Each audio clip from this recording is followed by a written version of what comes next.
Il y a des femmes qui meurent à tous les jours, malheureusement, encore jusqu'à aujourd'hui, à cause d'un homme. Hello tout le monde, bienvenue sur ma chaîne. Si c'est la première fois que tu passes par ici, mon nom c'est Jen. N'hésite pas à aller t'abonner sur ma chaîne et surtout allume la cloche de notification. Assis-toi, on va discuter d'un petit sujet légèrement léger. Alors, si tu es sur TikTok, tu as sûrement vu passer le buzz ou le scandale, je sais pas comment tu vas l'appeler, concernant une influenceuse qui s'appelle Mabio. Si tu sais pas c'est quoi, va sur TikTok, tu vas tout voir là-bas. Mais je vais résumer comme en gros qu'est-ce qui s'est passé et tout avec elle. Donc, elle était en relation avec un autre garçon, un jeune homme aussi, un influenceur aussi. Et puis, il a été violent avec elle. Il a été très violent avec elle. Il a fait des choses atroces. Un truc qu'il a fait qui m'est resté dans la tête, c'est genre prendre sa tête et la mettre dans le bol de toilette et tirer la chasse. Anyways. Donc, et là, pourquoi j'en parle ici sur ma chaîne? Parce que je vais juste faire un peu de sensibilisation concernant ce que les gens disent. Il y a beaucoup de personnes qui ont écrit dans les commentaires on attend les preuves, on la croit pas trop, elle est comme ci, elle est comme ça. En fait, les gens critiquent sa personne au lieu de prendre ce qu'elle dit. Elle peut être une personne problématique pour d'autres, mais ça change pas ce qu'elle dit. Ce qu'elle dit, c'est qu'elle a vécu de la violence conjugale de la part de son ex-copain et personne ne la croit. Bon, pas personne, mais il y a beaucoup de personnes qui la croient pas et beaucoup de personnes attendent que le gars puisse donner sa version. Peu importe la version du gars, il faut toujours croire les victimes. Il faut croire les victimes jusqu'à preuve du contraire. Parce que, pourquoi je dis ça? Parce que il y a beaucoup de personnes qui vivent la violence conjugale, il y a beaucoup de personnes qui vivent la violence sexuelle, il y a beaucoup de gens qui vivent toutes sortes de violences. Mais si on commence à pas croire les victimes, qu'est-ce qui va arriver? Il y a beaucoup de personnes qui vont plus en parler parce qu'ils vont se dire, même si j'en parle, personne ne va me croire. Même si je dis ça, au lieu qu'on me croie, on va commencer à rire de moi ou à m'insulter ou à parler de moi. Donc, il faut arrêter de critiquer les victimes, il faut arrêter de juger les victimes, il faut arrêter de les pointer du doigt, il faut arrêter de les remettre en question. Il peut arriver que parfois, il y a des personnes qui peuvent mentir. Je sais, je le conçois, ça arrive tout le temps. Mais à un moment donné, il faut qu'on arrête de généraliser. Parfois, il faut aussi apprendre à faire la part des choses. On est tous des adultes ici. C'est important de penser, de réfléchir avant de parler. De réfléchir surtout avant d'écrire des commentaires. C'est très facile être dans les commentaires d'une personne, écrire n'importe quoi, vraiment des fois dire des choses qui sont très blessantes, qui vont peut-être amener la personne à avoir un problème de confiance en soi ou peu importe.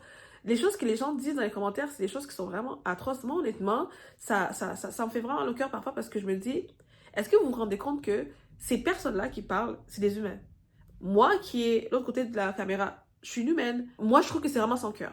Moi, personnellement, je trouve que c'est vraiment sans cœur parce que, dites-vous, mettez-vous à sa place. Si, par exemple, l'influenceuse Mabio, c'est une personne de votre famille, une personne proche, une personne de votre entourage, qu'est-ce que vous allez faire? Est-ce que vous allez aimer qu'une personne dans les commentaires commence à dire les sottises que certaines personnes ont dit dans les commentaires? Non. C'est des humains, c'est des êtres humains qui peuvent lire, qui ont des sentiments, qui ont des émotions. Donc, il faut vraiment faire attention à qu'est-ce qu'on va écrire à une personne, même si c'est une influenceuse, même si c'est une personne qu'on n'aime pas. Il faut vraiment faire attention à ce qu'on va dire quand on laisse des commentaires. Maintenant, quand on parle de violence conjugale, c'est un sujet tellement sensible qu'il faut savoir quoi dire.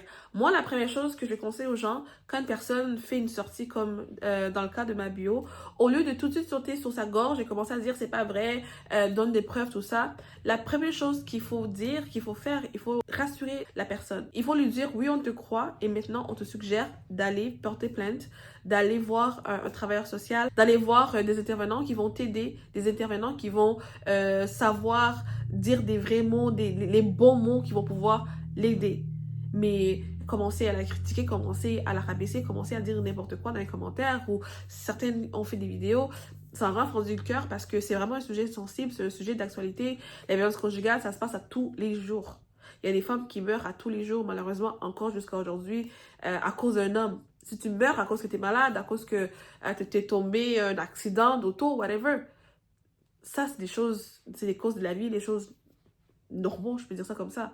Mais quand c'est un homme, quand c'est un humain qui décide que oui, aujourd'hui, moi, je t'enlève la vie à toi, il prend la place de Dieu pour décider si tu as le droit à la vie et la mort. Ça, c'est non. Il faut vraiment sortir un peu de notre tête et vraiment voir l'idée globale. Quand on a des propos qui sont un peu dérogatoires, qui sont un peu méchants comme certaines personnes, il faut vraiment prendre le temps de regarder vraiment la situation en globalité. Ma bio, c'est une influenceuse que plusieurs, je peux dire, l'aiment pas, d'accord, il n'y a pas de problème. Mais ça ne change pas le fait que elle a vécu de la violence conjugale et elle a vécu des choses atroces. La violence psychologique, la violence financière, la violence sociale. Elle a vécu tellement de violences dans son couple. C'est atroce. Et il y a plusieurs personnes qui ont pris ça à la légère. Là, je parle de l'influenceuse Mabio, mais dans la vie de tous les jours, ta voisine, ta tante, ta cousine, il y a plein de femmes qui traversent ce genre de situation-là.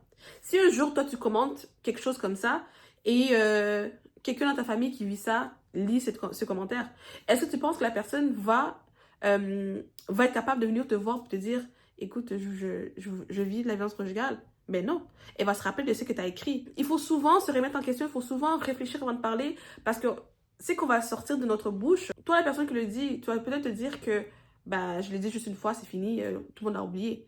Mais une personne qui vit la violence conjugale, je te promets, si tu as dit un truc qui va la blesser, qui va diminuer ce qu'elle vit, je te promets à 100% qu'elle va jamais venir te voir pour te dire ce qui se passe avec elle, ce qu'elle vit.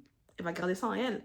Et c'est ça, en fait, le problème. C'est que les victimes ont peur. Les victimes ont peur d'en parler, les victimes ont peur de sortir. Pourquoi? Parce que les gens dans notre société vont les critiquer, vont les juger, vont pas les croire. C'est ça, en fait, un des enjeux. C'est que les gens vont pas les croire, les gens vont les pointer du doigt, les gens vont leur dire « Et pourquoi t'es resté? » Les gens vont même pas prendre le temps de penser au syndrome de Stockholm. C'est réel, ça. C'est très réel. En tant que société, je pense qu'il faut prendre le temps de se remettre en question. Il faut prendre le temps de s'éduquer sur le sujet. Si tu veux, tu peux venir sur ma chaîne. Il y a plusieurs vidéos concernant la violence conjugale. J'en parle un peu, je parle de plusieurs sujets. Tu peux venir regarder les vidéos si tu veux, si tu n'es pas au courant. Il y a beaucoup de personnes qui restent, pas par choix, mais par obligation. Pour toi, ça peut être des obligations minimes, mais pour la personne, ça peut être des grandes obligations. Tu vois, chaque personne a ses raisons, chaque personne a sa réalité. Donc voilà. Alors, pour finir sur une meilleure note, si tu vis la violence conjugale, n'hésite pas à appeler 1-800 violence conjugale, c'est au Québec. Et au CDC, tu peux recevoir de l'aide d'une travailleuse sociale, d'une psychologue qui est sur place. Puisque c'est public, ça se peut que la personne soit occupée, mais tu peux aller prendre rendez-vous avec ta carte d'assurance maladie. Et il y a beaucoup d'aide. Il y a des centres pour femmes violentées. Vraiment, en 2026, tu n'es plus obligé de rester dans une situation de violence conjugale. Tu n'es plus obligé de rester dans une situation qui ne te convient pas. En 2026, il y a beaucoup d'aides qui sont offertes aux femmes. Et surtout, si tu as des enfants, sache qu'il y a des centres qui prennent les femmes avec des enfants. Donc, ne t'inquiète pas. Et si tu as de la difficulté à te reloger, à te remeubler, si tu penses à tout ça, il y a des organismes qui sont là pour t'aider. Il y a plein d'organismes. Donc, prenez soin de vous et n'hésitez pas à m'écrire si jamais vous avez besoin d'aide ou si jamais vous avez une question à me poser. Et voilà, on se retrouve dans une prochaine vidéo. Bye!